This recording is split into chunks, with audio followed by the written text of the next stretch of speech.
काफी लंबे समय से खांसी से जूझ रहे हैं और घर के नुस्खों के साथ साथ आपने काफी सारी मेडिसिन भी ले ली हैं, लेकिन कोई असर देखने को नहीं मिल रहा है।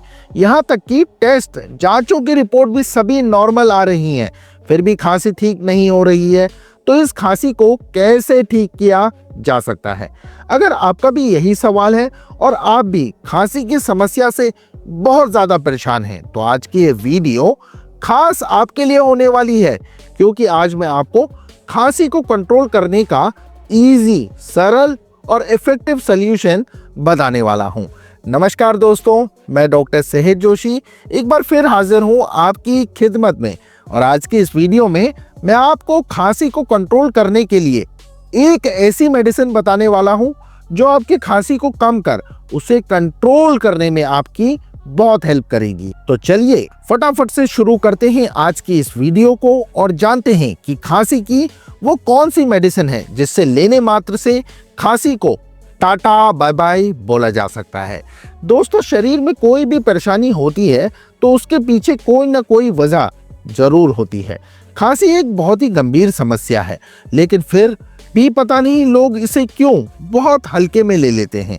शायद वो नहीं जानते कि खांसी होने के पीछे भी कोई ना कोई वजह जरूर होती है। कई लोगों को खांसी वायरल इन्फेक्शन की वजह से होती है, तो वहीं कुछ लोगों को बैक्टीरियल इन्फेक्शन की वजह से भी खांसी हो जाती है।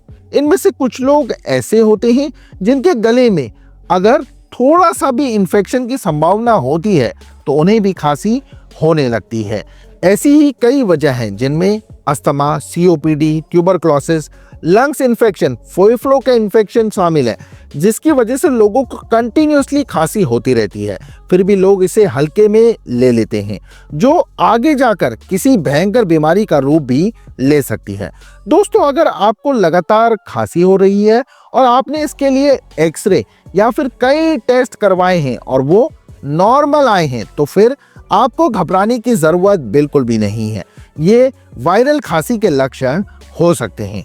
यहाँ आपको एक बात बताना चाहूँगा और वो ये है कि खांसी दो तरह की हो सकती है। एक सूखी खांसी जिसमें बलगम वगैरह नहीं आता, वहीं दूसरी खांसी जो होती है बलगम वाली खांसी, इसमें खांसी होने पर बलगम आता रहता है। अब इन दोनों तरह की खांसी को ठीक करने के लिए हमें क्या करना चाहिए जानते हैं। सबसे पहले बात कर लेते हैं बलगम वाली खांसी के बारे में। अगर आपको खांसी में बार बार बलगम आ रहा है तो ये इस बात की ओर इशारा कर रहा है कि आपके लंग्स, फेफड़ों के अंदर बलगम काफी ज्यादा मात्रा में इकट्ठा हो रहा है, यानी बन रहा है। तो इसको हल्के में ना लेकर इसका तुरंत इलाज करें, जिससे आप बलगम वाली खांसी की समस्या से छुटकारा पा सकें। और वैसे तो मैंने इसके कई उपाय बताए हैं, लेकिन फिर भी आप चाहें तो मुझे फोन, मैसेज या कमेंट कर जान सकते हैं। मैं आपको दोबारा से इसके उपाय और मेडिसिन बता दूंगा। चलिए अब बात कर लेते हैं सूखी खांसी के बारे में। आपने नोटिस किया होगा, जब भी किसी पेशेंट को सूखी खांसी होती है तो वो लगातार खांसते रहता है और काफी देर तक खांसता ही जाता है, और इस कंडीशन में पेशेंट अपने आप पर कंट्रोल नहीं कर पाता और मेंटली और फिजिकली तौर पर काफी परेशान हो जाता है। अगर ऐसा कोई पेशेंट आपके घर या आसपास है तो उसे भी ये वीडियो के बारे में जरूर बताइएगा। उसके साथ ये वीडियो जरूर अभी के अभी शेयर कर दीजिएगा। देखिए, जिन पेशेंट्स को सूखी खांसी होती है उन्हें सबसे पहले होम्योपैथ में जो मेडिसिन दी जा सकती है उसका नाम है दोस्तों ब्राइनिया अल्बा 30। नाम आपको स्क्रीन में लिखा हुआ देखने को मिल रहा होगा। इस मेडिसिन को आप पेशेंट को दे सकते हैं। वहीं अगर पेशेंट का मुंह सूख रहा है, यानी कि ड्राई माउथ हो रहा है, गला उसका बार बार सूख रहा है, उसकी बॉडी को पानी की जरूरत है लेकिन वो पानी पीता नहीं है, तो उस कंडीशन में दोस्तों होम्योपैथी की मेडिसिन ब्राइनिया 30 आप उस मरीज को दे सकते हैं। दिन में 3 बार आप इस मेडिसिन को यूज कर सकते हैं। इस मेडिसिन को देने से मरीज की खांसी में फर्क देखने को मिलेगा। चलिए समझ लेते हैं कि इसको कैसे लेना है, किस तरह से आप इस दवाई को ले सकते हैं। आपको ज्यादा कुछ नहीं करना है, बस ब्राइनिया 30 की 5 बूंद सुबह, 5 बूंद दोपहर और 5 बूंद शाम को पेशेंट को डायरेक्टली जवान टंग पर देनी है। इससे खांसी में बेहद फर्क दिखाई देगा। अगर आपकी फैमिली में या आपके नजदीक में किसी को इस तरह की खांसी की समस्या है तो उसे भी आप ये होम्योपैथिक मेडिसिन ब्राइनिया 30 सजेस्ट कर सकते हैं। ब्राइनिया अल्बा को दोस्तों 30 पोटेंसी में सुबह दोपहर शाम 5-5 बूंद लेने से खांसी की समस्या में उन्हें काफी आराम राहत मिलती है। अब आपको इससे जुड़ी हुई एक दूसरी मेडिसिन के बारे में भी मैं बता देता हूं। इस मेडिसिन का नाम है इपिकाक 30, लिखा हुआ आपको देखने को मिल रहा होगा।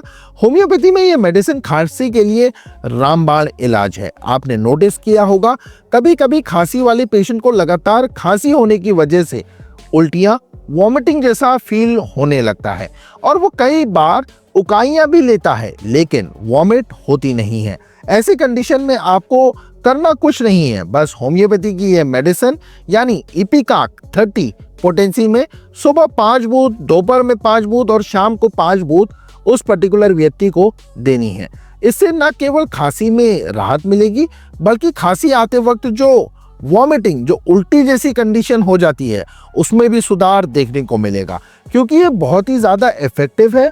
और इस बात का अंदाज़ा आप तभी लगा सकते हैं जब आप इसका इस्तेमाल करेंगे। होम्योपैथी की जो दोनों मेडिसिन मैंने आपको ऊपर बताई हैं वो खांसी के लिए काफ़ी इफेक्टिव हैं। इन दोनों मेडिसिन के अलावा एक और मेडिसिन खांसी के लिए सबसे ज़्यादा यूज़ की जाती है और उसके इफेक्ट तुरंत देखने को मिलते हैं। इस मेडिसिन का नाम है दोस्तों र्यूमेक्स C30, लिखा हुआ आपको देखने को मिल रहा होगा। इस मेडिसिन को आप संजीवनी बूटी से कम मत समझना। ये दवा सूखी खांसी वालों के लिए बेहद ही खास है, यानी कि अगर किसी को सूखी खांसी है, उनके गले में खराश हो रही है तो उनके लिए र्यूमेक्स C30 बेहद इफेक्टिव और मैजिकल मेडिसिन है। और इस मेडिसिन की मदद से खांसी पर कंट्रोल तो आप कर ही सकते हैं, साथ ही इसके इस्तेमाल से खांसी धीरे धीरे कम होने लगती है। अगर आपके आसपास किसी को भी इस तरह की समस्या है तो आप उन्हें ये मेडिसिन र्यूमेक्स 30 सजेस्ट कर सकते हैं। चलिए अब जान लेते हैं इस मेडिसिन को लेने का सही तरीका क्या है। देखिए, इस मेडिसिन को भी आपको ठीक पहली बताई हुई मेडिसिन की तरह ही लेना है। 5 बूंद सुबह, 5 बूंद दोपहर और 5 बूंद शाम को। इसको आपको 30 पोटेंसी में देने से मरीज की खांसी में काफी आराम होना लाजमी है। दोस्तों, ऊपर जो हमने आपको होम्योपैथी की अचूक दवाइयां बताई हैं जिनसे खांसी में न केवल कंट्रोल में हो जाती है बल्कि धीरे धीरे जड़ से खत्म भी हो जाती है। चलिए अब बात कर लेते हैं कुछ ऐसी खान पान वाली चीजों की जिन पर लगाम लगाना भी खास जरूरी है, क्योंकि अगर आपका खान पान सही नहीं होगा तो आप खांसी की कितनी भी असरदार दवाइयां ही क्यों ना ले लें, उसका कोई फायदा आपको देखने को नहीं मिलेगा। क्योंकि अगर आप अपने खान पान पर कंट्रोल नहीं करेंगे और दवाइयों के भरोसे सोचेंगे कि खांसी ठीक हो जाएगी तो ऐसा बिल्कुल नहीं होने वाला है, क्योंकि खाली दवाइयां खाने से ये बिल्कुल ठीक नहीं होती। डाइट पर कंट्रोल करना बेहद ही जरूरी है।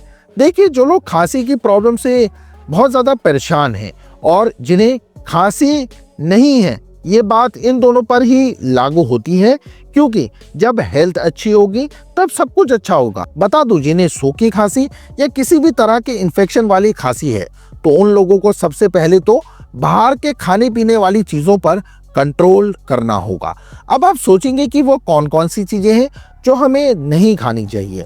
तो दोस्तों, मैं आपको बता दूं, जो लोग सूखी खांसी से जूझ रहे हैं उन्हें खट्टी चीज़ें जैसे गोलगप्पा, तली भुनी चीज़ें, कोल्ड ड्रिंक, आइसक्रीम, इन सब पर रोक लगानी होगी। दूध से बनी चीज़ों को भी रात में बिल्कुल ना लें। बात ना केवल खांसी वाले पेशेंट्स के लिए है बल्कि जो नॉर्मल लोग हैं उनके लिए भी ये बेहद खास है।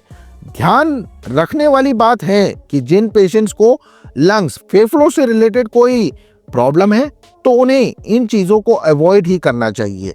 दूसरी बात आपको ये बता दें कि होम्योपैथी में कुछ ऐसी मेडिसिन यानी कुछ ऐसे टॉनिक्स, सिरप्स भी बनाई जाती हैं जिसके अंदर काफ़ी सारी मेडिसिन, होम्योपैथिक मेडिसिन का कॉम्बिनेशन होता है और ये खांसी के लिए ये दवा काफ़ी इफेक्टिव भी मानी जाती है। जैसे दोस्तों, स्टोबल, SBL कंपनी की स्टोबल कफ सिरप, इमेज आपको देखने को मिल रही होगी, जिसको लेने का जो सही तरीका है वो है 5 ml सुबह, 5 ml दोपहर, 5 ml शाम को। इसी सीक्वेंस में मरीज को देने से उनकी खांसी में काफी इंप्रूवमेंट देखने को मिलता है। स्टोबल सिरप के अंदर जो मेडिसिन होती हैं वो खांसी के मामले में यानी खांसी को कंट्रोल करने में मदद करती हैं। इसके अलावा एक और उपाय मैं आपको बता देता हूं जो आपके केवल घर पर आपको करना है। इसके लिए आपको करना ये है कि सुबह और शाम में एक एक लहसुन की कली लेनी है। अगर आप मॉर्निंग में लहसुन नहीं ले सकते तो शाम को 2 कली आप अगर भून कर लेते हैं तो इससे आपका काम चल जाएगा। जिन्हें भी खांसी की प्रॉब्लम है और जिन लोगों को लंग्स फेफड़ों से रिलेटेड प्रॉब्लम है उनको लहसुन जरूर खाना चाहिए। ये कुछ ऐसे उपाय हैं जिनकी मदद से आप बहुत ही आसानी से खांसी को कम करके कंट्रोल कर सकते हैं और दोस्तों ठीक भी कर सकते हैं। और इस बात में तो कोई दो राह नहीं है कि किसी भी बीमारी का अगर हम प्रॉपर ट्रीटमेंट लेते हैं तो हमें उसका असर जरूर दिखाई देता है। और अगर आपको लगता है कि आपके परहेज से खांसी में कंट्रोल नहीं आ रहा है तो आप अपने किसी नजदीकी क्वालिफाइड होम्योपैथ डॉक्टर से भी कंसल्ट कर सकते हैं या फिर आप मुझे भी मैसेज कर सकते हैं। अगर आप प्रॉपर ट्रीटमेंट लेते हैं तो आपको पुरानी से पुरानी जो आपकी खांसी है उसको आप टाटा बाय बाय बोल सकते हैं, जो कि आपकी सेफ्टी के लिए बहुत ज़्यादा ज़रूरी है। वहीं इन चीज़ों के अलावा आप अपनी खांसी को परहेज कर भी कंट्रोल में कर सकते हैं। लेकिन अगर आपको कोई मेडिकल कंडीशन है तो ऐसे केस में आप पहले एक बार अपने डॉक्टर से कंसल्ट ज़रूर करें। चाहे तो आप मुझे भी कांटेक्ट कर सकते हैं, मेरा नंबर ईजिली आपको इस वीडियो के डिस्क्रिप्शन में मिल जाएगा। आज के लिए बस इतना ही। मैं उम्मीद करता हूँ आपको मेरी जानकारी और ये वीडियो पसंद आया होगा। अगर यस तो फटाफट से वीडियो को लाइक शेयर कर मेरे चैनल को सब्सक्राइब कर लीजिए। मैं मिलता हूँ आपसे अगली वीडियो में। तब तक के लिए आप सभी लोग अपना बहुत अच्छा ख्याल रखिए। Take care everyone. धन्यवाद। Thanks for watching.